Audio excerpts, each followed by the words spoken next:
very much for joining us tonight, both of you. It's lovely to have you. I know Juliette from before, and Jessica I've just met this evening, who is both of whom are very experienced TRE practitioners. So that's what we're here to talk about. I know that you're in separate parts of the world and are both practicing South Africa, I believe, Jessica, for you. And where are you now, Juliette? I'm in New Jersey. Are you? Were you in Florida when we last spoke? I've been kind of all over the place, but I do believe I was in New Jersey at the time. But yeah, I'm kind of between states. My husband's living in Florida. I'm in New Jersey. Great. So we are really an international crew tonight because Mel is still in Spain and I am in the Surrey countryside out of London. So if you're listening or watching this on replay, it's lovely to have you here. But let's cut to the chase. What we really want to learn about is what TRE is, ladies. And I don't know who wants to start off with just maybe a brief overview for people that have never heard of it before. Yes. First of all, I want to recognize that being that we are quite international here, that is why TRE is brilliant, because it doesn't matter. You don't even need to be speaking a common language. What makes it beautiful is that everyone from all walks of life can come together and do something that innately we all do. We all shake, and we've been so conditioned to believe that when we shake, we need to stop it because it evokes a sense of fear and it makes you feel like you're going out of control.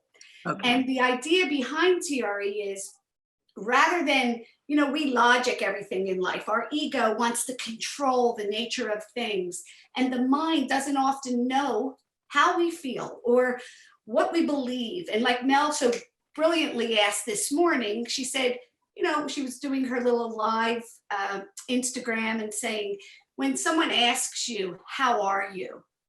What a loaded question that is. Like, how do you respond to that?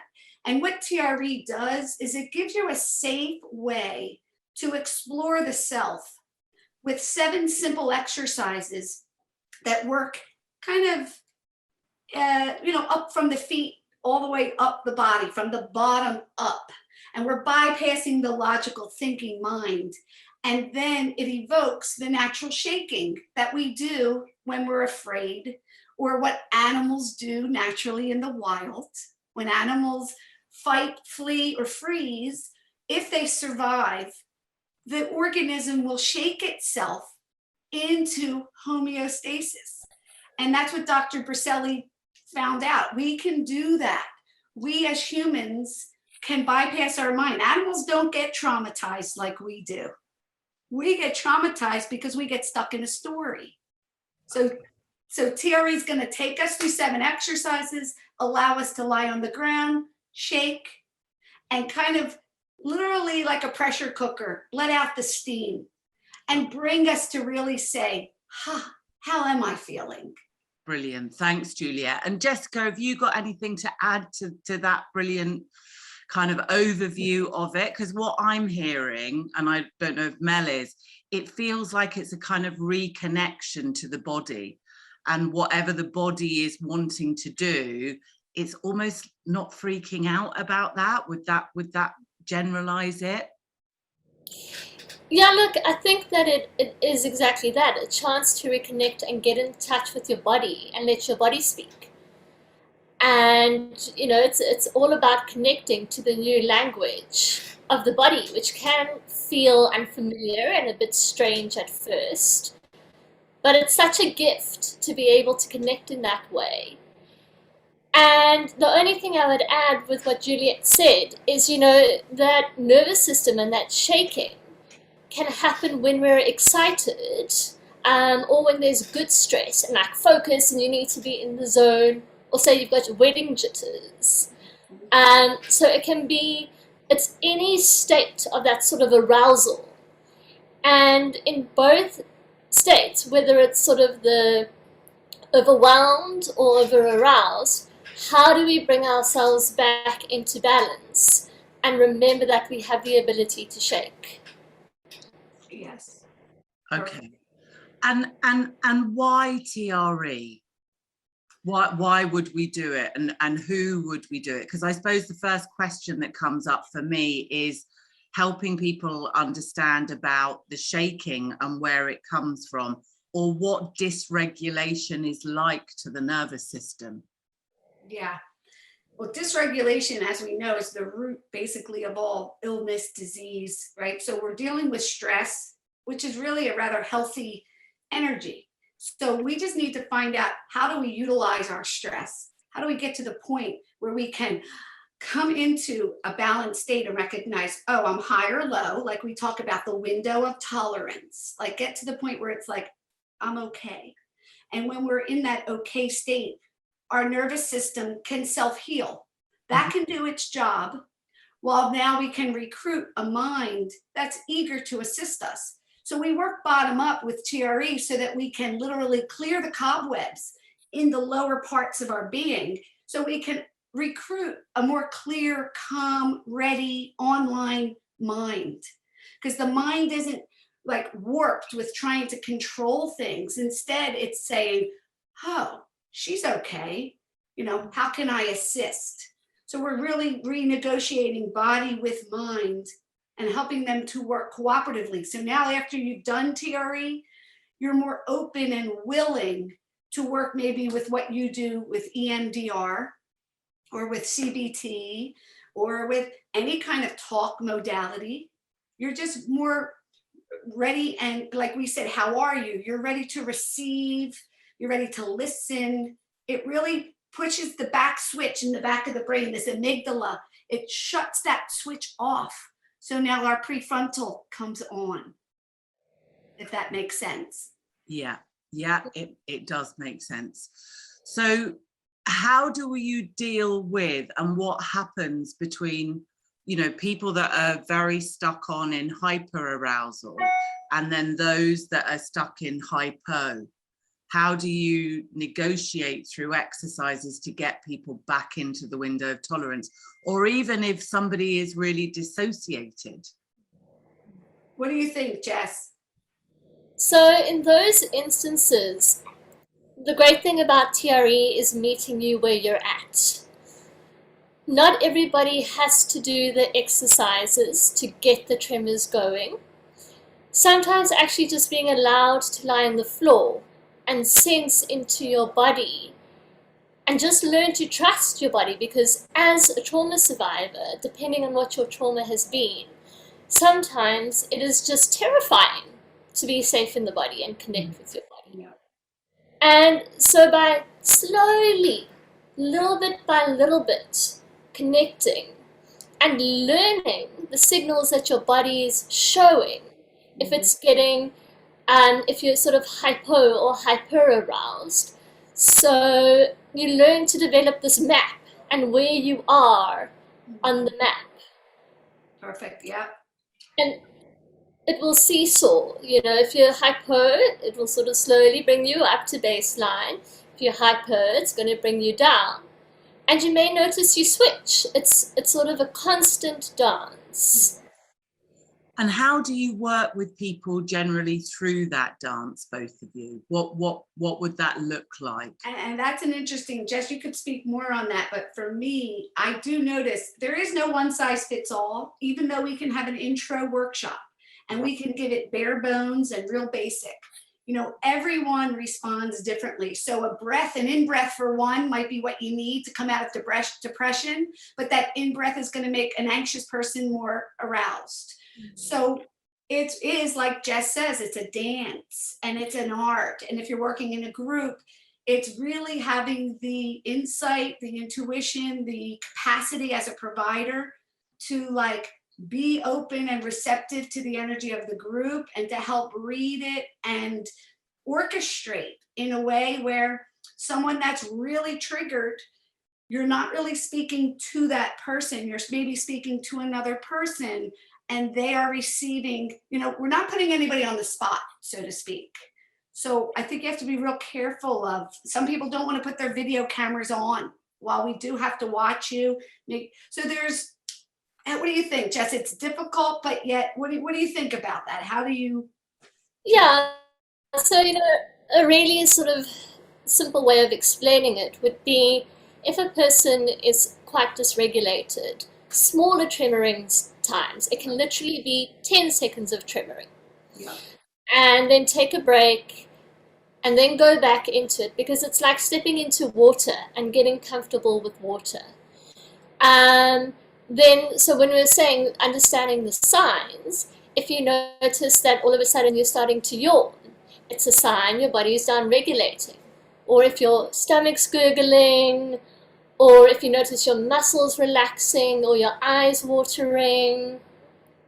Then if your lips are getting dry, or you notice you're tensing up, or you start getting racing thoughts or an increase in heartbeat, that's a sign that you're quite sort of up in that fight flight. Yeah. And if you feel like you're going to faint, that's almost that freeze or collapse. So rather the tight muscles, very tight muscles would be a sort of a spasm, would be a bit of that freeze. Yeah. So, we teach you signs along the way like that. So you really learn to know your body and know where you're at, and to often see how quickly you might bypass something and go straight from 0 to 100. Okay, amazing. Mel, have you got anything to add to that?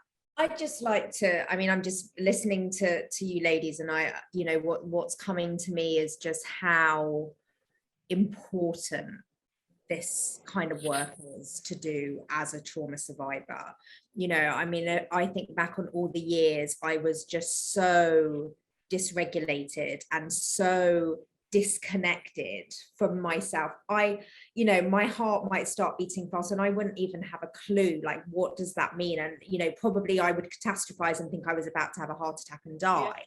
And it's kind of like this ability to be able to trust. Yes. Again, to be able to go inwards and trust that self is, that has just been such a huge part of my recovery. And I just think it's amazing that we have these modalities, that are kind of getting more and more traction now, that are allowing trauma survivors to get to that place quicker and easier. It's just beautiful to hear you talk about this. It really is. I'm really interested too about how dissociated or how unsafe the body might feel for some of certainly my clients, and at what point would TRE come into their healing journey, and would it be okay to send somebody who was completely disconnected and terrified of any sensation that runs through the body, any movement, any energy flow, gets either benzodiazepined or medicated out, because every sensation is a threat. Is that something where TRE would come in, or do they need more psychoeducation and a bit more? How much bravery do you need to be able to allow the body to start to tremble? Mel and I, thankfully, are far enough. I can pretty much shake, rattle and roll all on my own without any problem. But I couldn't have done that 20 years ago. God. Well, I think Jess and I were talking about, I look at it twofold. It's a question of will and it's a question of capacity. So oftentimes with trauma, both of those aspects are defunct, like the will, the desire, being aware of your needs. And that's pretty much all over the place with somebody that is overwhelmed or even underwhelmed. So let's put that aside for now. And then it's capacity. Yeah. Do you have the energy availability? So if you're coming in and you're completely frozen, sometimes it's nice in this kind of forum to just come on, and you don't have to participate. Just like Jessica's saying, you could actually just watch and just being with other people and feeling that you have a community. You can be listened to, you can witness, you can just be part of something. You may shake just without having anything directed at you, being asked to do anything. I don't know, Jess, what do you think with somebody like Lou's presenting? What would you do? Would you go right into TRE or do more kind of capacity building? Definitely capacity building. So, the thing is, TRE is not for everybody. And that is in order to make it safe. Yeah. So one of the common misconceptions with TRE is that you can just do it anytime, anywhere.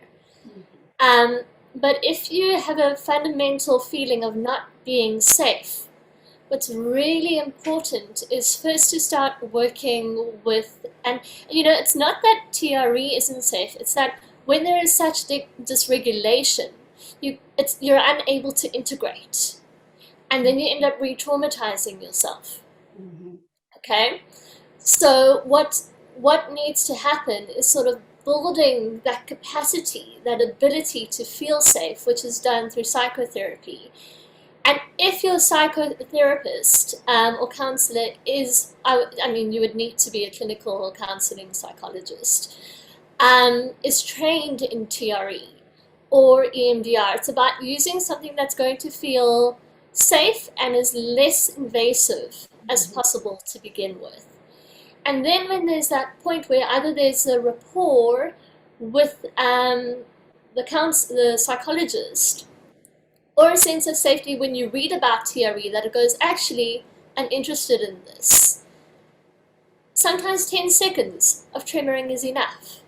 But it's very much about, and that's why when we run groups, we've got a sort of an indemnity form that we go through, and we go, have you been through this? Have you been for that?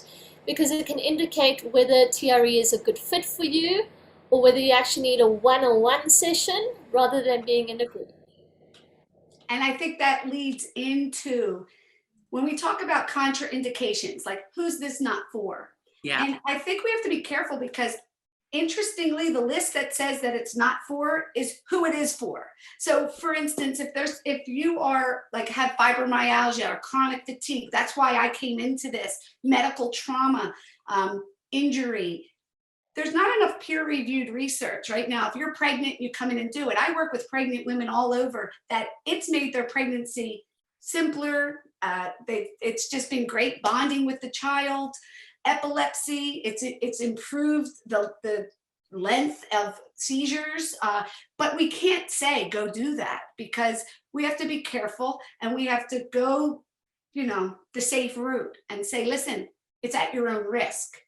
But we were talking about contraindications. They talk about if you're under, so if you're taking psychiatric drugs and you're with a lot of mental dis-ease, let's say, you need to work with your physician. The next question is, what does my physician know about TRE? Most of them don't know anything about it.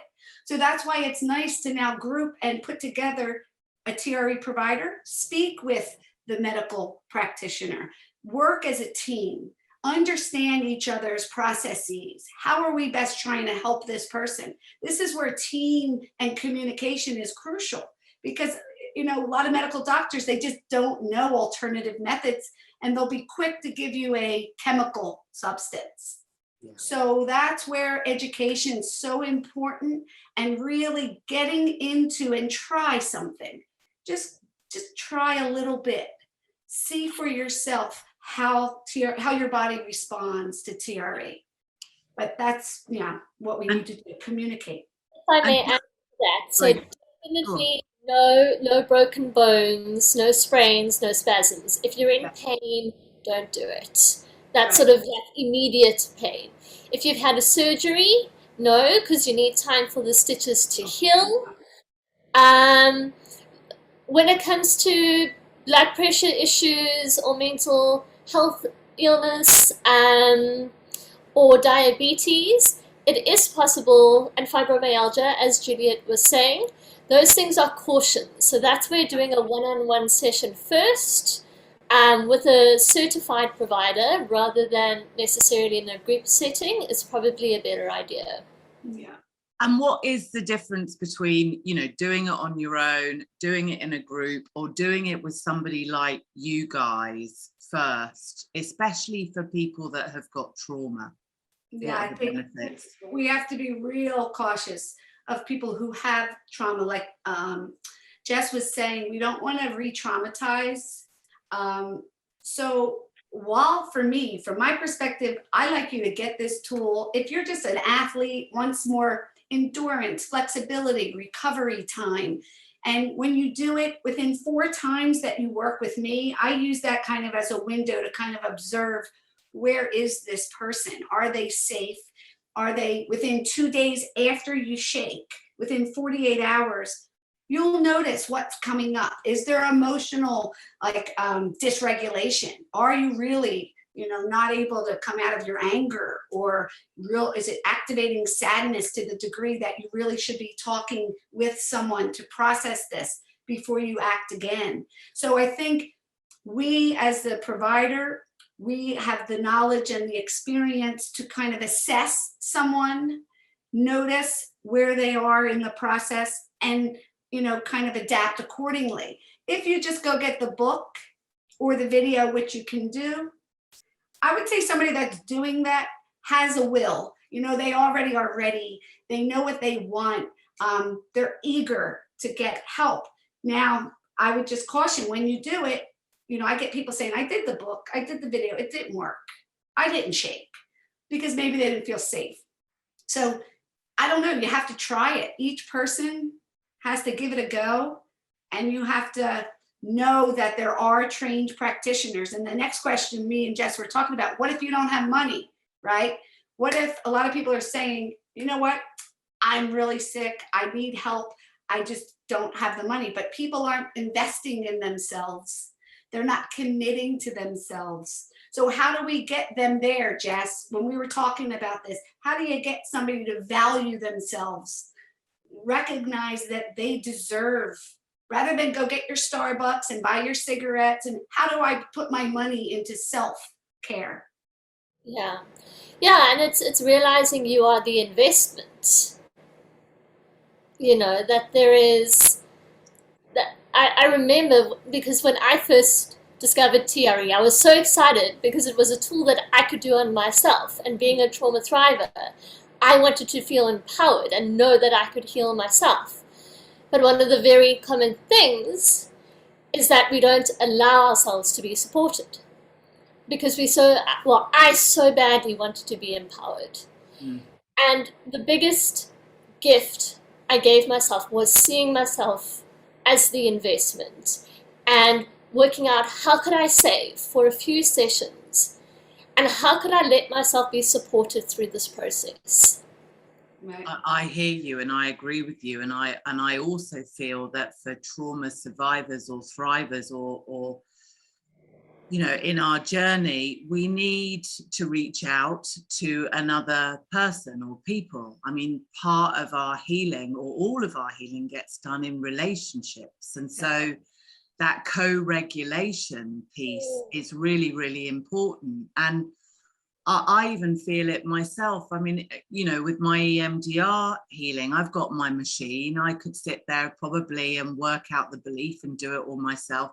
But I would far rather do it in the eyes of a co-regulated other, because we're all of us, those of us that have had trauma, all missing out on that attachment piece, or that kind gaze, or that soft word, or that other. Absolutely. It's important as well to, and I know Lou and I have had this discussion many a time, is that, you know, even, and I can only speak for myself here, as a trauma thriver, there are still times when I get triggered. You know, it doesn't happen very often, but it happens.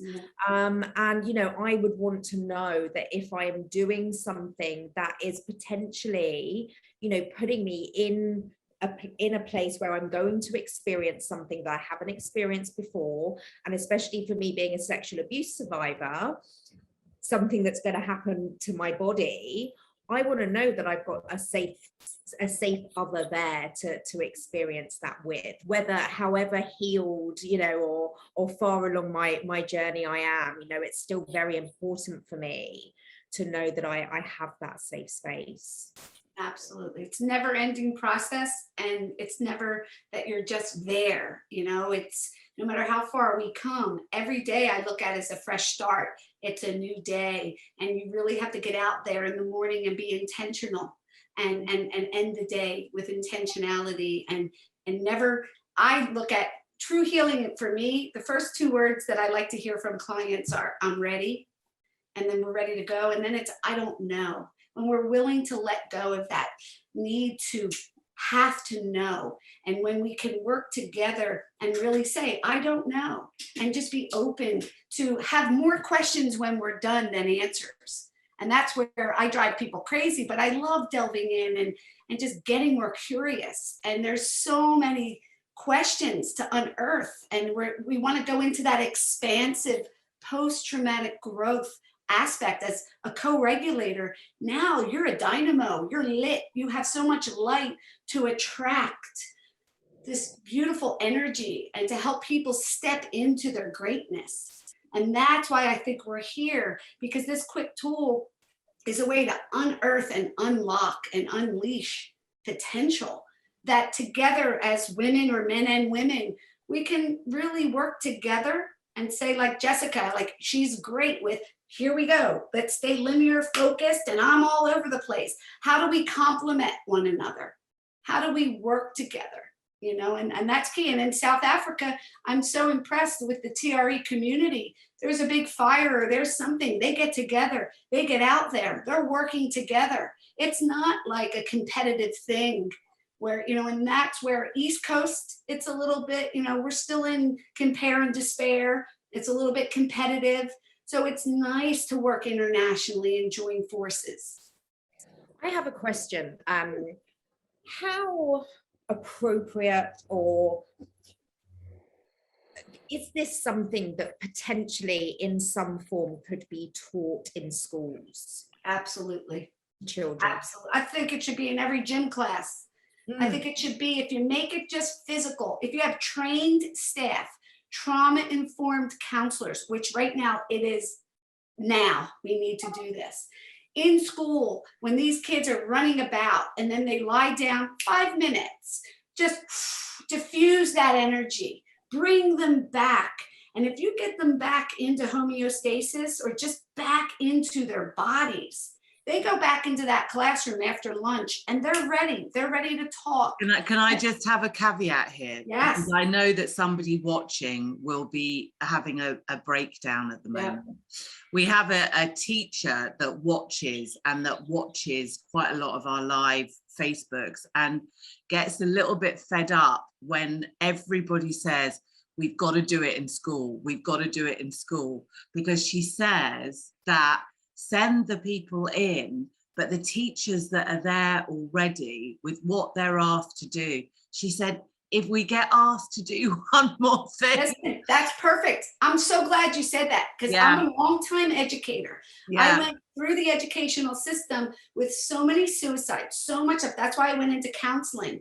And the mistake is to believe that we're asking more of you. What I started doing locally is the teachers are involved in the process and they are getting down-regulated as well. We're making their life easier. Everybody's coming on the same page. We're making an atmosphere of co-regulation. So when a teacher recognizes, I feel good, they don't even have to teach more or do anything. Their presence alone is making life so much easier for those kids. And those kids see a teacher that is safe, that smiles, that has social engagement, that says to a kid, how you doing? Like Mel said, how are you today? And really has 5 seconds to listen. Or, you know, the kid can feel safe to go share something other than page 16 in their science book. You know, like it's just really, and then the administration, it's bringing everybody into a more cooperative space to say, hey, we're in this together. Yeah. I hear you. So just going back then, how do we do or get involved in TRE? What are the steps to start? Jess, why don't you talk about what we're offering?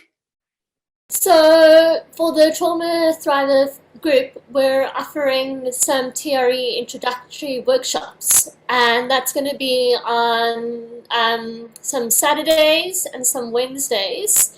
We'll put up the link at the end. And the idea is it's literally going to cost you $12 to attend that. So that's 2 cups of coffee, depending. I'm thinking, got to try and put the different equation in my head. But working from rands into dollars versus pounds. Yeah.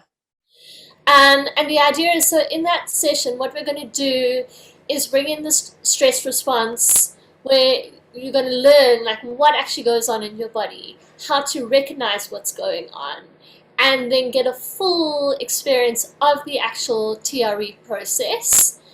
And then our hope is after that to continue offering groups. Okay, great.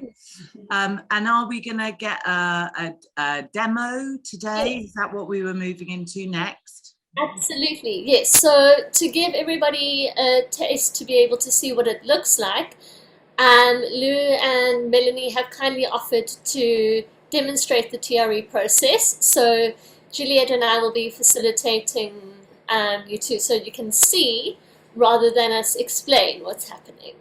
Okay. Awesome. Are you ready? Yeah. Okay, Great. I will, do you want me to go to my mat now? So Yeah. we're going to start on the mat. Okay. All right. And we're going to start with the warm-up exercises. So you can start just by standing on your mat.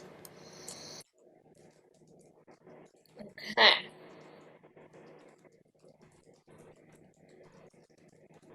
All right. So standing with your feet hip-width apart. Great. And then there's a soft bend in your knees. That's it. So ideally there's no pain while you're doing these exercises. If you feel anything, please feel free to adjust your body. Okay, so what you're going to do is roll onto the outside of your left foot and the inside of your right foot. So almost like you're skiing. That's it. Switch across to the other side. And switch. And as you're doing this, just notice if one side of your body feels different to the other side. And switch. And switch. And switch. And switch.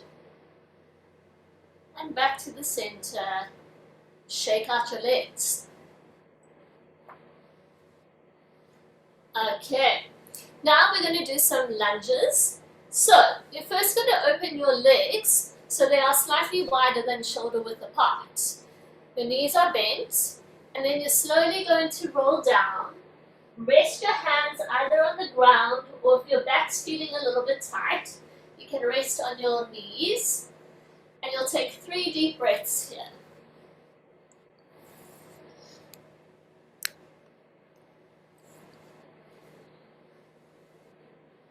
So just for the viewers, we're doing a very, brief, how would you say it, a condensed version of the 7 exercises. That's it. So now you're going to walk both of your hands across to your left foot and bend your left knee. So it's a side lunge. 3, and relax your head. 3 deep breaths. That's it. And once again, just noticing what's happening in your body as you're doing this. Really feel that stretch in the low back, the inner upper thighs. Just kind of surrender, let your jaw relax. And then Just across kind of, the yeah. side.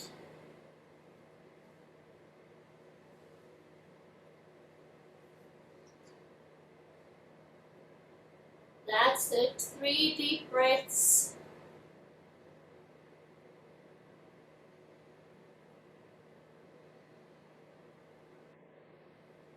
notice a little bit of tremoring in your legs. You might not notice anything. After your third breath, back to the center. And then you're going to walk your hands through your legs to the back of the room. So a nice bend in the knees and walking your hands right through your legs. Yeah. Relax your head, that's it. 3 deep breaths. Nice, relax shoulders, palms up.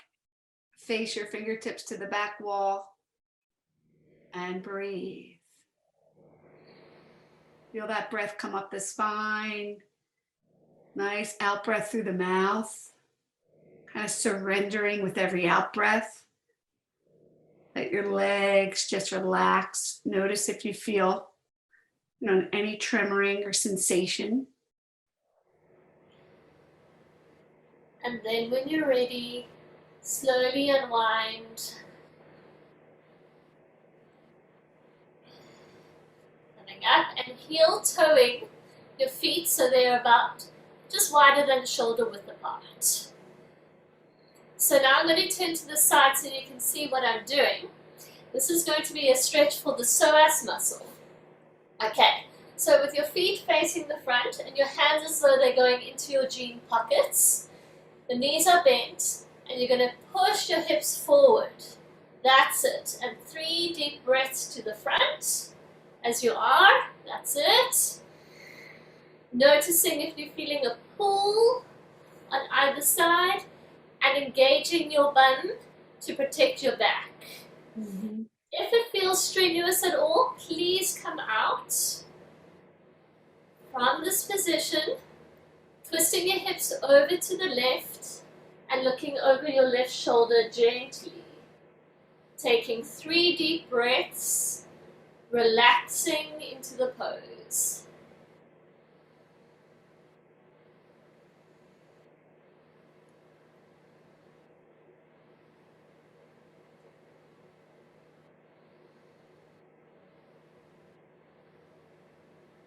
And when you're ready, twisting across to the other side,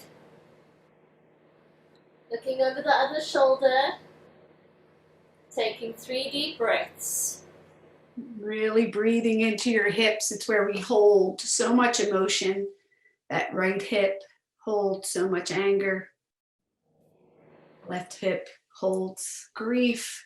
So we're just breathing, opening through the pelvis, pelvic floor. The psoas muscle holds all of our emotional muscle. And back to the center, and giving your body a nice shake. That's it, feeling your shoulders coming up and down to your ears. Okay, and the legs, and the hands. Right, and you can make your way onto your back, onto the mat.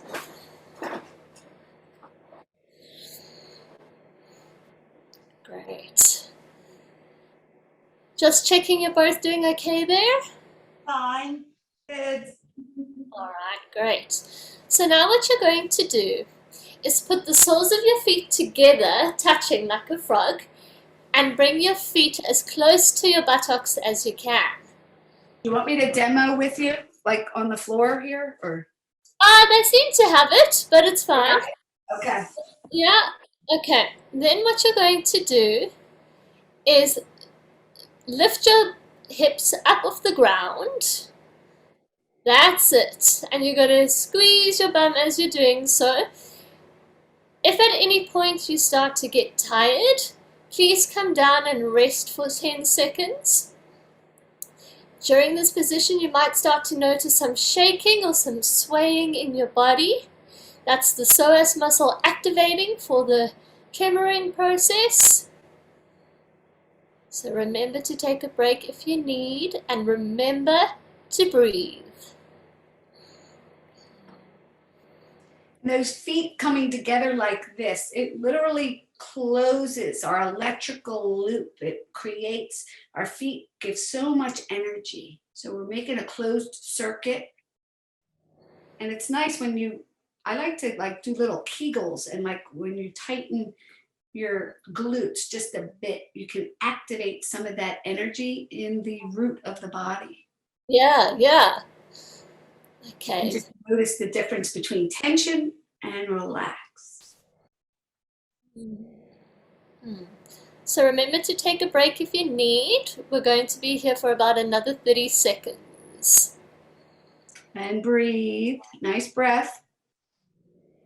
So I'm seeing a little bit of swaying going on, and if not swaying, a little bit of bouncing. Okay. So remembering, if at any point either of you want to stop or take a break during your process, listen to your body. It's far more important than my instructions. And hips back down to the ground. Now from where your feet are, you're going to move them slightly further downwards, so you're in a diamond shape. That's it. That's right. That's great. Okay. And this is your rest position. If that is uncomfortable, what you can always do is straighten out your legs. Okay? So over the next few minutes, you're slowly going to bring your knees closer together. I'll guide you during that point, but if your body says something different, please listen. So from where you are now, bringing your knees 5 fingers closer towards each other. So ever so slightly up, your knees come up. That's it.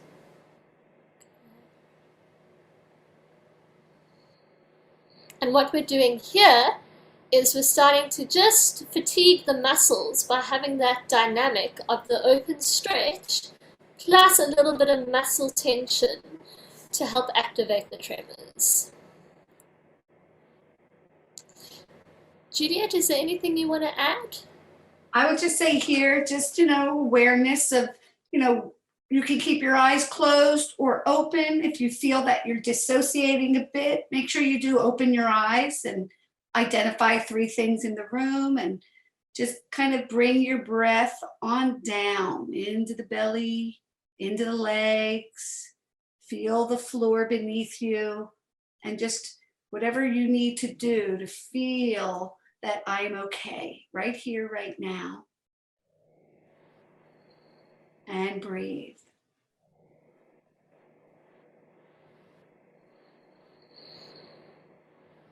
And aware of that, the energy between the feet, feeling very anchored into the feet.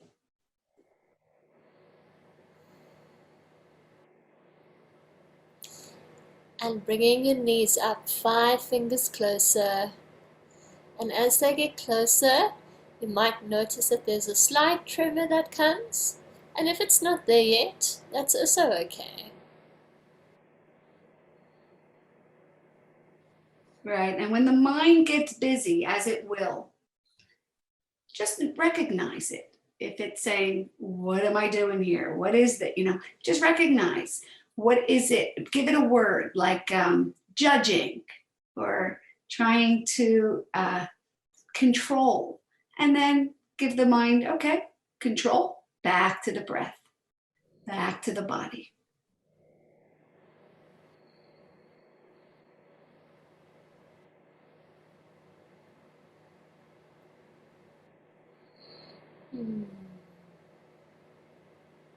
That nice belly rise, belly fall, nice deep breath.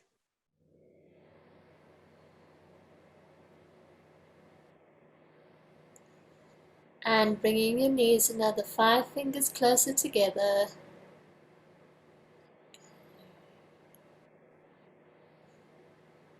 And remember to look out for those points that your body is down regulating. So if you notice you're yawning, or your stomach's gurgling, or you're noticing your muscles relaxing, please take a break. Or if you notice that your mouth is getting dry or your heart's racing a bit, just really being kind and compassionate. There's no need to push through.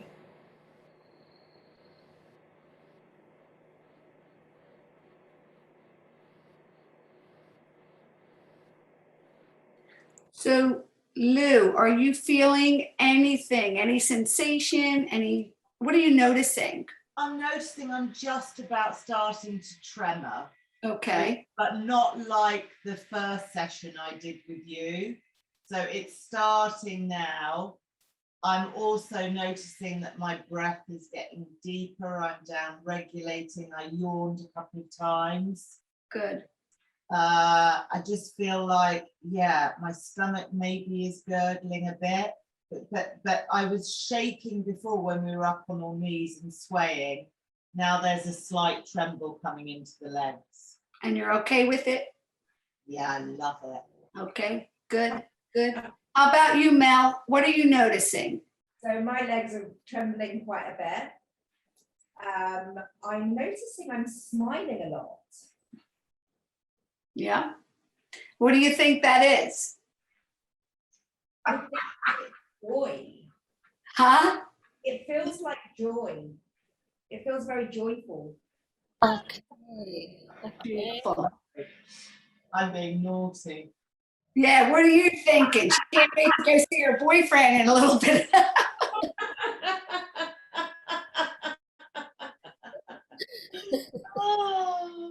But you guys are noticing we did such an abbreviated, exercise routine.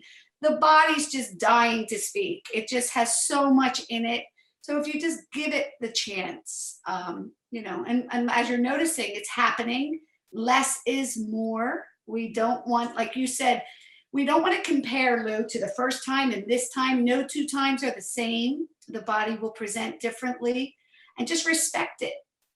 And like Jess has helped me to realize, with less, just inquire and notice, like when I'm not trying, hey, what's the body want to show me? Let it guide, let it be the guide. So when you're ready, you can put the soles of your feet flat down and your knees are still bent. It just takes some pressure off the ankles. That's it, and your feet are still fairly close together. That's it, yeah. Lou, if you want to bring your feet slightly closer to your body, that might increase your tremors a little bit. You want to find your happy spot where it feels effortless, and like you're getting a good tremor. So I'm going to just trust you to navigate that. So feel whether it's a little bit closer or a little bit further away. Melanie, you okay there? Yeah, my legs are tremoring. Good. Okay. Are you comfortable with it? Oh, yes, very. Great. Yeah, and it's important. Once you get that comfortable, happy spot, you stay there for a minute or even two. Let it establish itself before you make any adjustment. And just breathe and notice.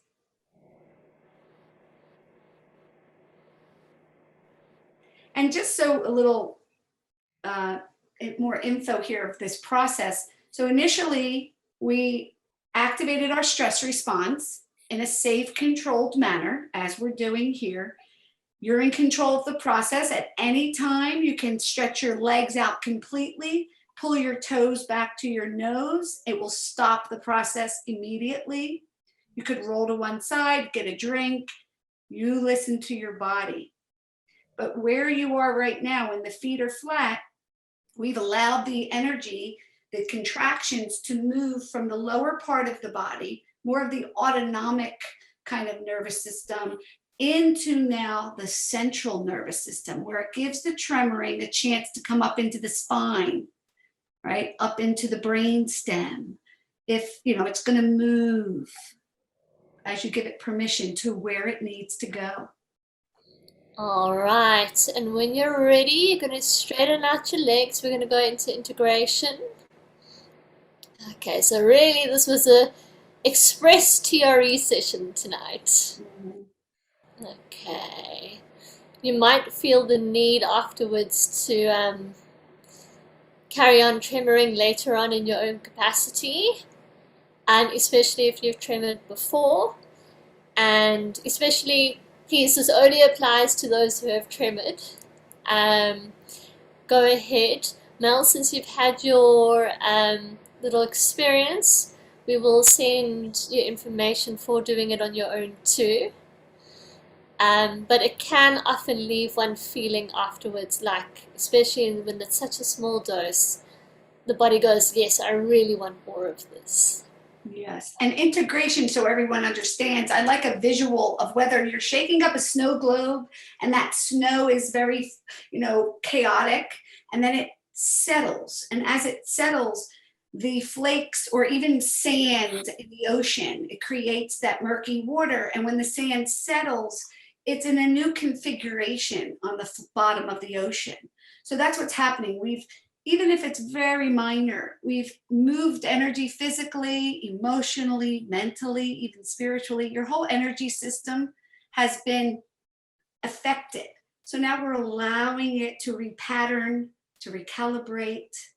And we want to give, it's very important, no matter how long you tremor, you must do 2 minutes at the end of integration to kind of congeal and set this new state. Absolutely, Juliette, absolutely. So when you're ready, just giving your body a chance to express itself, whether that's a nice stretch, whether it's a roll from side to side. Just see what your body's after.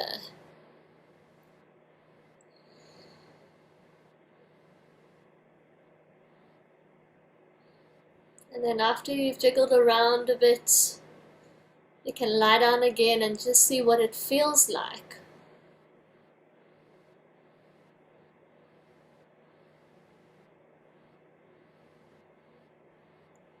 Notice, how does your body feel compared to before you started? Seeing from head to toe if anything's different, and not judging, just noticing. I definitely think I feel more relaxed. And where do you notice that in your body? I think I notice it in my legs and actually around here. It just feels softer, just calmer. I feel like I could have a nice sleep now. Beautiful. It's really interesting because I kind of feel the opposite, actually. It's given me a feeling of really kind of coming to life, and I feel this like life and this energy just running through my body, and I want to kind of dance. And and that's so important to mention when you do this practice. If you feel like Mel's saying, you do it in the morning, get to your day, you're focused, you have good energy, you're intentional. And for Lou, if that's giving you that nice little hit of serotonin, or like just that warm milk at night feeling, that would help prepare you for a beautiful sleep. And you might do it again, Mel. And if you're doing it in the evening, you might say, hey, I feel real relaxed and ready. So you play with it. You know what's best for you. I have to say that was a really, really incredible experience. I mean, I've done somatic work before, but it felt very different to that. That was really quite amazing. So thank you. Thank you both. Yeah, that was absolutely lovely. And I'm not going to compare it to any other time. I'm lucky enough to have done it before, but I do really find it powerful, and I think it's really, really effective. And I suppose I'm wondering, as I'm lying there thinking and shaking and all the rest of it, whether often what comes up with the shaking is the emotion, or the cognitive belief, or whatever is hit in the body, and how you would deal with that, both of you, when there is a strong sense of an emotional release along with the physical release.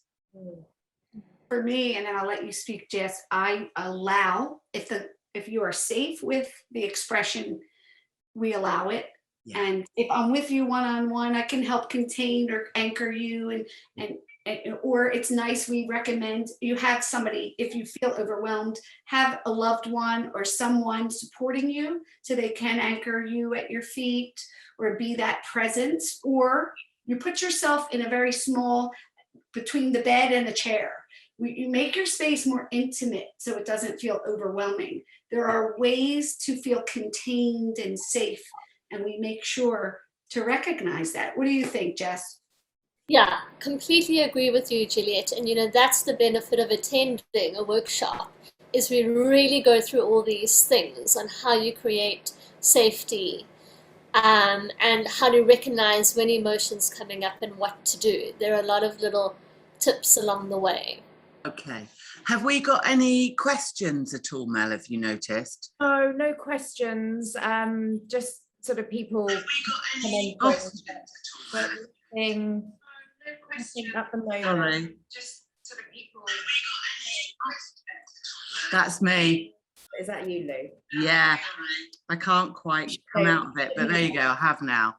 Okay. I have this real feeling. I just wanted to say this, and I don't know if it's if it's true, that the feelings, the emotions that came up for me were, I think it feels like ones that I was repressing.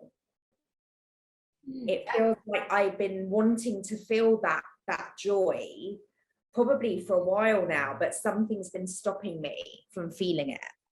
And that really gave me the space to just allow it to happen. So I'm guessing this, if that is true in the case of what happens, just reiterates how important it is to do it in a safe space, because it may not have been joy that came up for me. It may have been something that didn't feel so good. Exactly. If I may, let me just take you on a journey to this graph in my room. So some of you might be familiar with polyvagal theory, where you've got your baseline, where you're feeling grounded, where you feel joy. That's the sort of green zone at the bottom. And then you've got your fight, flight, freeze, and overwhelm. So it sounds like what happened for you, Melanie, is there might have been something in the fight, flight that was almost blocking that joy.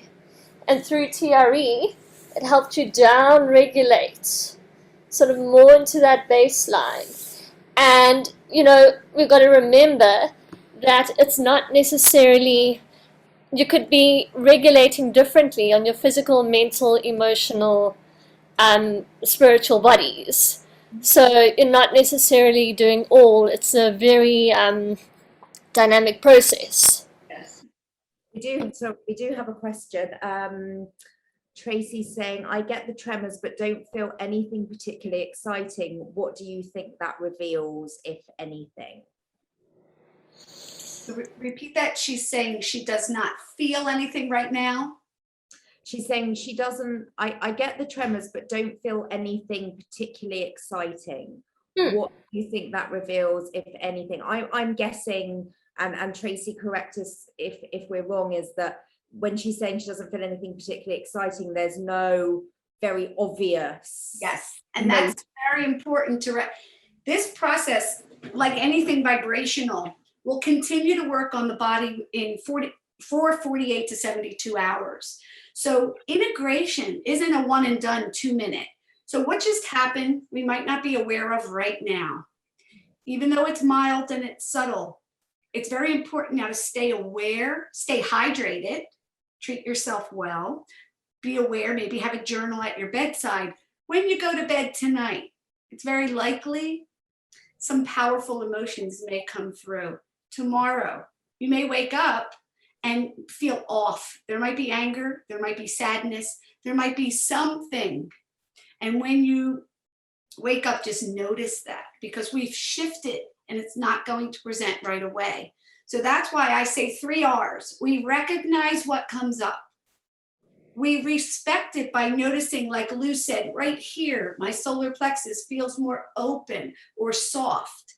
So you notice, oh, I feel hot. This heat is up here in my chest or in my head. Oh, this feels like anger. Try to verbalize, try to identify, try to respect it, be in it. And then you could always redirect it with some nice breathing, go for a walk, take a bath. So the 3 R's allow you to recognize it, respect it, don't fight it, and then redirect it with something that moves the energy in a way that feels appropriate. Right. You know, what I want to add to the question is that for some people, they may not even tremor for the first 6 sessions. Some people don't tremor and some people don't feel anything. And that happens. And it can either be a person is sort of almost, the tremor needs to work physically. It's still got to take a while to work on those deeper layers, as Juliette was saying. And sometimes it's the difference between tremoring on yourself. So I'd be interested to know if the question was coming from a person who was tremoring on their own, or if they had been in facilitated session, because this brings in the co-regulation again. And maybe that is what's inhibiting the emotional side from going through, and the sort of the cognitive, the memories, because TRE releases in a thinking space, an emotional space, and a dream space, and the physical space. I think it's really important to point out here, you know, as with any type of, you know, therapy, any type of healing, everything is okay. You know, I just want to kind of say to Tracy, it's okay to not, you know, feel. I mean, it took me years to be able to name an emotion or know what it was, or to feel it in my body, or, you know, the fact that today I've been able to say I felt joy. You know, a few years ago, I probably would have thought that I was having some kind of anxiety attack. Like, I wouldn't have known that that's what it was. So, you know, it's okay to be at the point of not being able to recognize or name that yet. And again, I think that's perfect, because same with me. I did TRE because I felt like I was always dying. Like, oh my gosh, who's going to help me? And I would get panicky and have panic attacks. When I got a tool like this, I realized, wow, I can do some me search. Let go of the research and go and read on Google. I'm dying of this and dying of that. And start to realize, wow, after I did this, I slept better. So that's now experiential. I slept better, but you're not going to know that till later tonight. So just be on watch. What is showing up for me? You might do it a second time. Something's different. Like Mel's saying, be aware. And then just take notes. And each time it could be a little different. But you really have to be persistent. This practice needs to be consistent. It's like brushing your teeth. The first time I say it's like a deep clean, your gums are swollen, there might be bleeding because you haven't flossed, you haven't done whatever. You're a little sore. So you could feel sore tomorrow. That's all normal. And then it's kind of get the cleaning, get up to where you're kind of ready to go, a maintenance program. And then you can pull back and do it as needed. So consistency is key, and being aware and intentional is Brilliant. key. Mel, have we got any more questions? No, I mean, Tracy has just come back and said, I tremored with someone in training and then by myself. I wanted to know, do you have to have an emotional response for TRE to work or help? I'm imagining the answer to that is no. No. Tracy, I think, you know, if you felt something in your body, that's good enough for now. And then you just stick with it. It's like any process. You know, my experience is that any process, when you're in it, whatever is going on for you is what's supposed to be going on for you right now. And if it feels like something is happening, then that's great. And it could be nothing is happening. And you say, I felt nothing. But the ego wants to say, this doesn't work. And, you know, quit because it might be afraid it's going to lose. So we don't have to understand any of it, but you just recognize, oh, there might be a little resistance or I'm bored. Just respect it all, whatever information. Lovely. Well, it's been a brilliant hour. Thank you, ladies. And talking of consistency, where do or how do people get to hear from you or see you again? So there is an Eventbrite link. Let me just grab it, and I'll put it in the chat that we're on, and then you can put it on the Facebook link. Otherwise, we can always send it in a post on the Trauma Thrivers group. Okay, All right, hang on. lovely. Here it's Great coming. stuff. Okay, fabulous. Yeah, Mel and I will work that one out and how to do it at some point. And in the meantime, thank you both very much, and thanks for the experience today, and hope to catch up with you again soon. Yeah, I'd love to hear how you're feeling, how you slept, what happens in the next 48 hours. We'll keep you posted. Bless you guys. Thanks. All right, lovely to see you. See you soon. Bye now. Bye. Bye, Bye. Jess. Bye, Lou. Bye.